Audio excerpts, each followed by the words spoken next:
مسلمان کی تلاش کی جائے جو ہمیں نیپال تک جانے کے لیے قرض حسنہ دے دے۔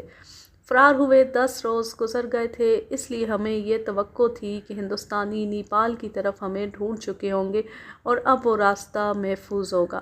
جس روز ہم نے یہ فیصلہ کیا اس رات ہم نے پیسوں کی کمی کی وجہ سے کھانا نہ کھایا۔ دوسری دن ہم نے مختلف مسلمانوں سے ملنا شروع کر دیا۔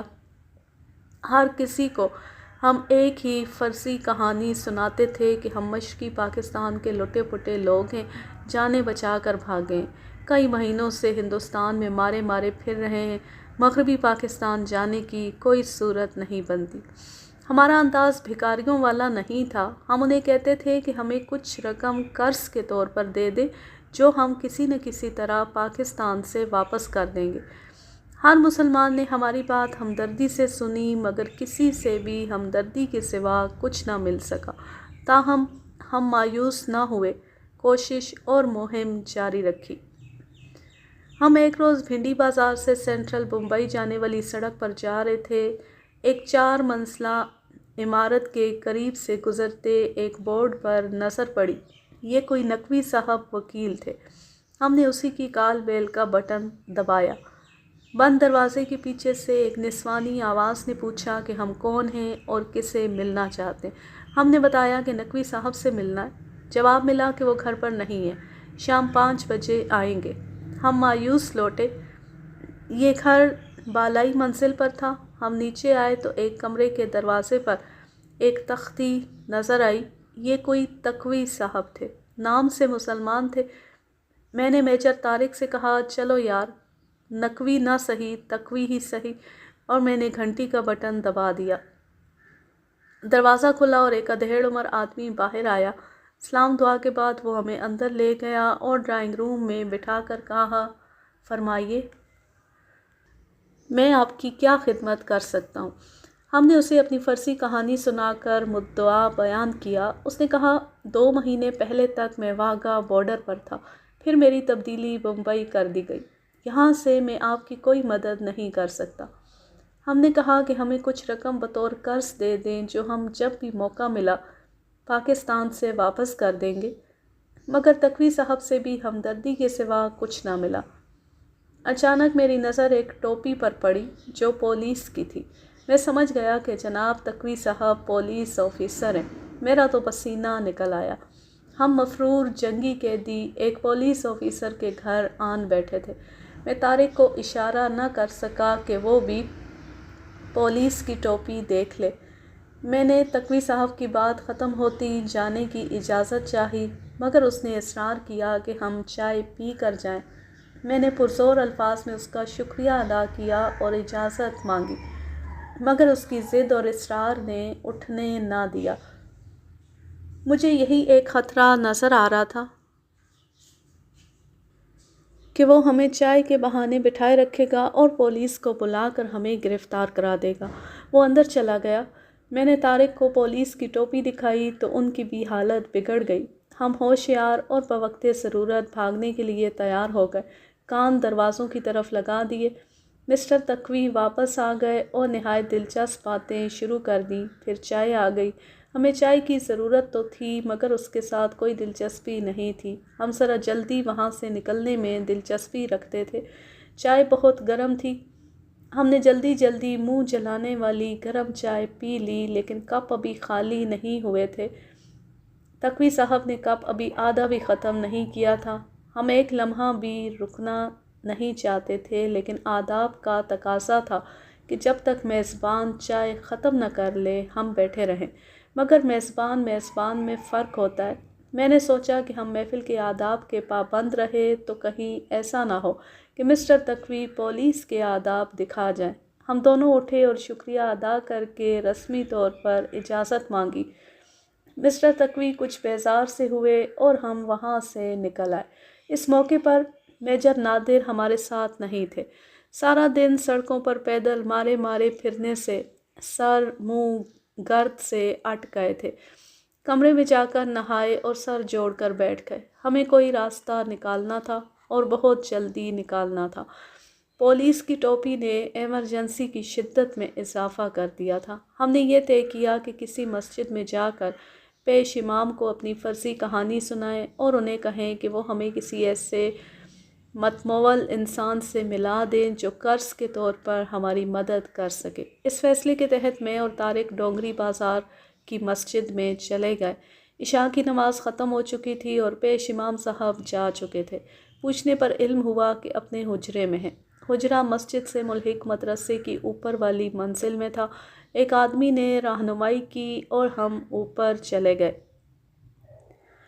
دستک دی تو مولانا نے دروازہ کھولا اور ہمیں اندر لے گئے۔ ہم نے اپنی فرضی کہانی سنائی اور مدعا بیان کیا۔ انہوں نے ہمدردی کا اظہار کرتے ہوئے کہا کہ ان کی مالی حیثیت ایسی نہیں کہ ہماری مدد کر سکے۔ انداز بتا رہا تھا کہ وہ متاثر ہوئے ہیں اور کچھ نہ کچھ کریں گے ضرور۔ انہوں نے کہا کہ ہم کل فجر کی نماز کے وقت مسجد میں آ جائیں۔ وہ کوشش کریں گے کہ ہمارا مسئلہ حل ہو جائے۔ مسئلہ حل ہوتا نہ ہوتا، لیکن مولانا کا سلوک اور گفتگو اتنی پیاری تھی کہ ہمارے دلوں سے مایوسی کی تلخی کم ہو گئی۔ ہم اپنے کمرے میں گئے اور اللہ کے سہارے سو گئے۔ میں اور طارق فجر کی نماز کے وقت مسجد میں گئے، باجماعت نماز پڑھی۔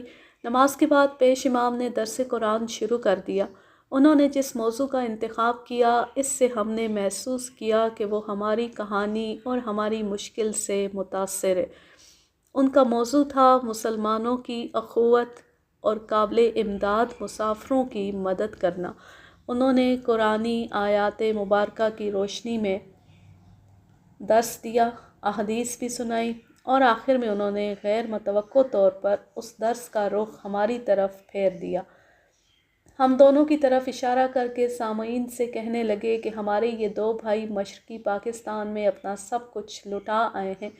اب پاکستان تک پہنچنے کے لیے ان کے پاس سفر خرچ بھی نہیں رہا اور یہ اپنے دشمن ملک میں پھنسے ہوئے ہیں۔ آپ سب کا فرض ہے کہ ان کی مدد کریں تاکہ یہ جلد از جلد ہندوستان سے نکل جائیں۔ یقین کیجئے میں اور طارق شرم سے زمین میں گڑے جا رہے تھے۔ ہمارا مطلب یہ نہ تھا، مگر ہمارے رد عمل کی کسی نے پرواہ نہ کی۔ اللہ ان مسلمانوں کو صلہ اور اجر عطا فرمائے۔ ان میں سے کئی اٹھ کر چلے گئے اور واپس آئے۔ کسی نے 10 روپے دیے، کسی نے 2 اور کئی ایک نے 1 روپیہ دیا۔ یہ تمام لوگ مفلس درجے سے تعلق رکھتے تھے، پھر بھی انہوں نے خاصی رقم جمع کر دی، مگر ہم نے یہ رقم قبول نہ کی۔ بصد شکریہ رقم واپس کر کے انہیں کہا کہ ہم خیرات نہیں مانگ رہے اور نہ ہی فی سبیل اللہ امداد کے طلبگار ہیں۔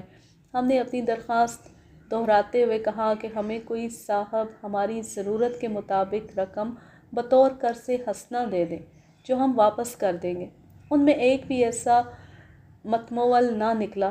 ہم دیکھ رہے تھے کہ یہ لوگ جو 1 روپے سے 10 روپے تک لائے ہیں، وہ اپنے بچوں کا پیٹ کاٹ رہے ہیں۔ ہم نے بڑی جذباتی لہجے اور الفاظ میں ان کا شکریہ ادا کیا اور رقم انہیں واپس دے کر مسجد سے نکل آئے۔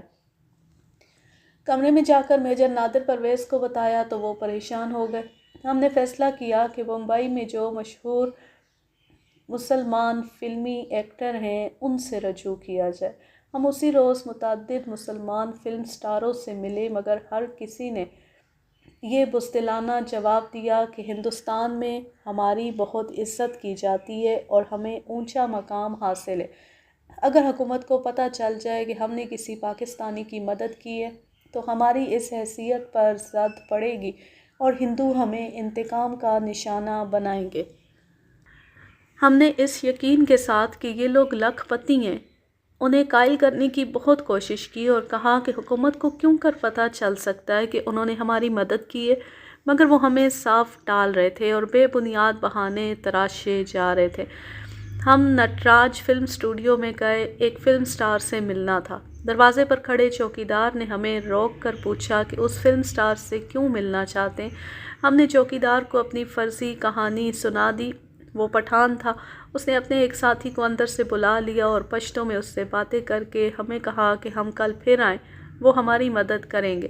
فلم سٹار نہ مل سکا۔ ہم واپس آ گئے۔ اپنے کمرے میں بیٹھ کر ہم نے ایک فیصلہ کیا۔ اس کے تحت اگلے روز نٹراج اسٹوڈیو جانے کا ارادہ ترک کر دیا۔ اور یہ اسکیم بنائی کہ اپنی مدد آپ کے اصول پر کام کیا جائے، ورنہ بمبئی سے نکلنے کی کوئی صورت نہیں بنے گی۔ ہم نے فیصلہ کیا کہ کل ایک ٹیکسی میں سوار ہوں گے اور اسے کسی ویران علاقے میں لے جائیں گے۔ وہاں ڈرائیور کو مار کر اس سے نقدی نکال لیں گے، اسے وہیں پھینک دیں گے اور ٹیکسی خود چلا کر شہر میں کہیں کھڑی کر دیں گے۔ اس واردات سے خاصی رقم ملنے کی توقع تھی۔ ہم نے اس کا یہ پہلو نظر انداز نہیں کیا تھا کہ پکڑے جانے کی صورت میں باقی زندگی بمبئی کی جیل میں گزرے گی، مگر مجبوری ایسی تھی کہ ہمیں یہ خطرہ مول لینا تھا۔ ہم نے اپنے آپ کو کسی خوش فہمی میں مبتلا نہیں کیا۔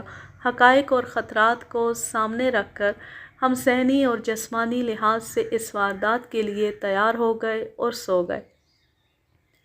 صبح ہم دیر سے جاگے، کوئی جلدی نہیں تھی۔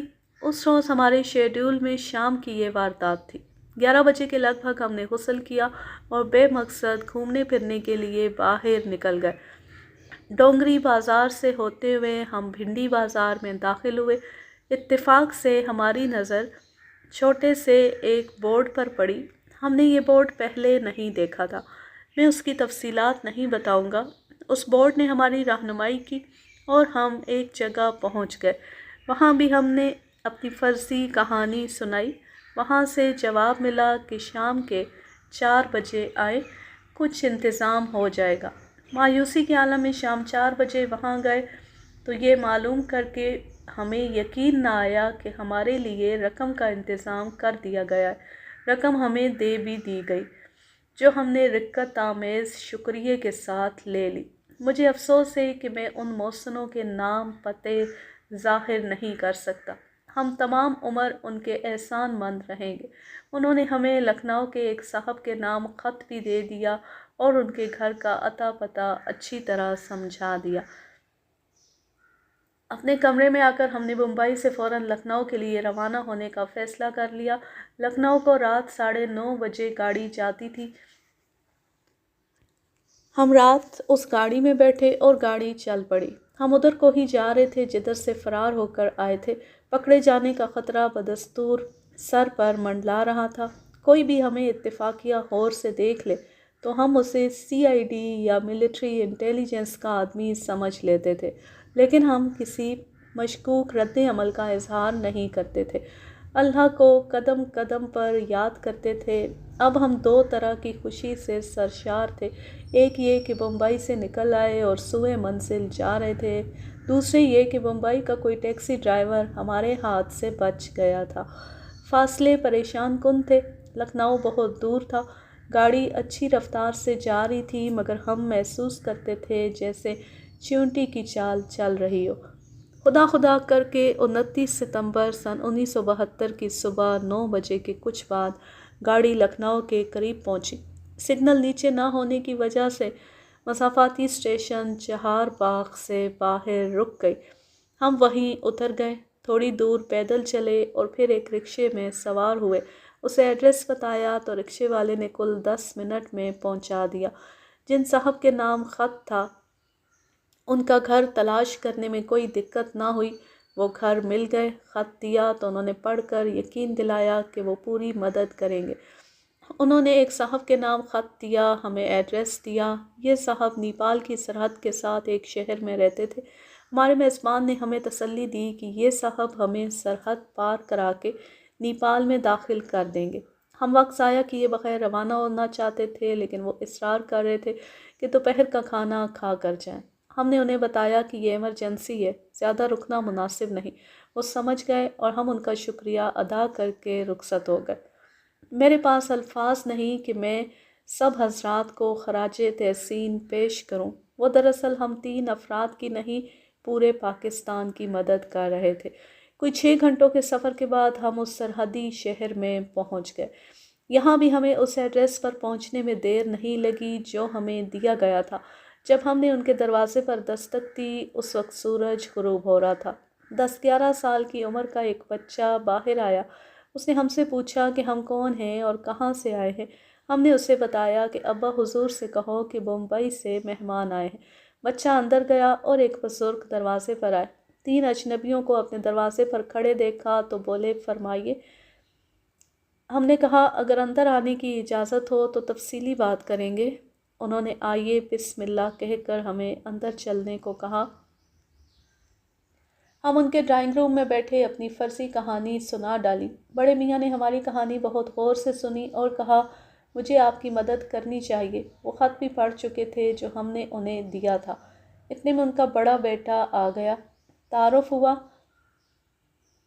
باپ بیٹا اندر چلے گئے۔ ہم کچھ خدشہ محسوس کرنے لگے۔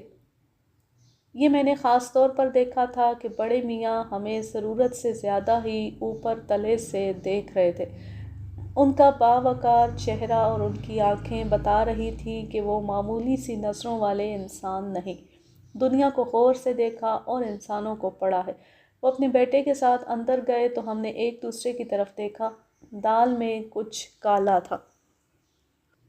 کچھ دیر بعد بڑا بیٹا ہمارے پاس آیا اور ہمیں اندر چلنے کو کہا۔ اس کے انداز سے ہم کچھ نہ سمجھ سکے۔ یہ فیصلہ کرنا بھی مشکل تھا کہ اندر جائیں یا باہر نکل جائیں۔ ہم اس کے ساتھ اندر چلے گئے۔ اس کمرے میں صوفہ سیٹ پڑا تھا اور چائے کچھ لوازمات کے ساتھ رکھی تھی۔ نمکین اشیاء کے ساتھ میٹھی اشیاء بھی تھی۔ اور وہاں اب بڑے میاں کے ایک بیٹے کی بجائے 4 بیٹے تھے۔ سب اچھی طرح ملے اور ہمارے ساتھ چائے پر بیٹھ گئے، مگر بڑے میاں ہم سے 10 گز دور ایک صوفے پر بیٹھے رہے۔ میں نے انہیں 2-4 بار دیکھا تو میرے دل میں جو شک تھا وہ پختہ ہونے لگا۔ وہ صاحب کسی گہری سوچ میں کھوئے ہوئے تھے۔ ہم چائے پی رہے تھے کہ ہمیں بڑے میاں کی آواز سنائی دی۔ Gentlemen, I am quite certain that you are out of those prisoners of war who have escaped from some of the camps very recently. حضرات مجھے بالکل یقین ہے کہ آپ ان جنگی قیدیوں میں سے ہیں جو حال ہی میں کسی قیدی کیمپ سے فرار ہوئے۔ میرے منہ میں چائے کا جو گھونٹ گیا تھا وہ برف کا ٹکڑا بن کر حلق میں اٹک گیا۔ نادر اور طارق کی کیفیت بھی یہی ہو گئی۔ ہم ایک دوسرے کی طرف دیکھنے سے گھبرانے لگے۔ کمرے میں ایسا سکوت طاری ہو گیا کہ مجھے اپنے دل کی دھڑکنیں سنائی دینے لگی۔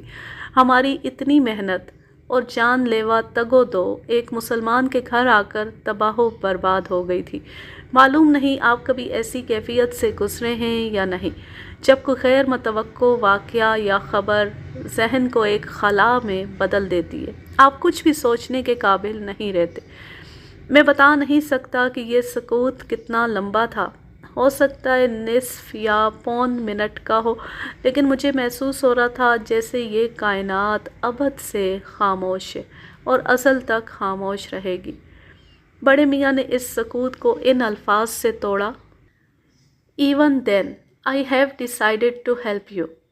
اس کے باوجود میں فیصلہ کر چکا ہوں کہ آپ کی مدد کروں گا۔ کائنات ایک بار پھر حرکت میں آ گئی۔ میں نے قدرے گھبرائی ہوئی آواز میں کہا: No, no, we are not out of those POWs who have escaped from some of the camps very recently. نہیں نہیں، ہم ان جنگی قیدیوں میں سے نہیں ہیں جو کسی کیمپ سے فرار ہوئے ہیں۔ انہوں نے مسکرا کر کہا: Gentlemen, I shall not try to refute you, but this is my personal appreciation. I may be wrong also. حضرات میں آپ کو جھٹلانے کی کوشش نہیں کروں گا، لیکن یہ میرا ذاتی اندازہ ہے۔ میں غلط بھی ہو سکتا ہوں۔ ہم نے اس بزرگ کو جھٹلانے کی کوشش تو کی، لیکن دل میں ہم ان کی انسان شناسی اور باریک بینی کی داد دیے بغیر نہ رہ سکے۔ اس کے بعد جو گفتگو ہوئی اس میں بڑے میاں نے ہمارے تمام وہم اور خدشات دور کر دیے۔ وہ پاکستان کے شیدائیوں میں سے تھے۔ ان کی گفتگو تحریک پاکستان سے شروع ہوئی اور سکوت ڈھاکہ پر آ کر ختم ہوئی۔ رات گئے تک پاکستان ہی موضوع سخن رہا۔ اس کے بعد ایک تخت پر بیٹھ کر اکٹھے کھانا کھایا۔ ہمارے بزرگ میزبان نے انواع و اقسام کے کھانے ہمارے لیے تیار کرائے تھے۔ ہم تینوں ایسی مرغن غذاؤں کے عادی نہیں رہے تھے۔ تھوڑا سا کھا کے ہی پیٹ بھر گیا، مگر بڑے میاں کی ضد کہ اور کھاؤ، ہمیں زبردستی کھلائے جا رہے تھے۔ سونے کے لیے جو بستر بچھائے گئے وہ نرم و گرم تھے۔ بڑی ہی گہری نیند آئی اور بے خبری سے سو گئے۔ ایسی بے فکری کی نیند سونے کی سب سے بڑی وجہ یہ تھی کہ ہمارے اس بزرگ میزبان نے رات کھانے کے بعد ایسے متعدد حضرات کے نام خط لکھ کر ہمیں دے دیے تھے جو ہندوستان سے ہمیں نکالنے میں مدد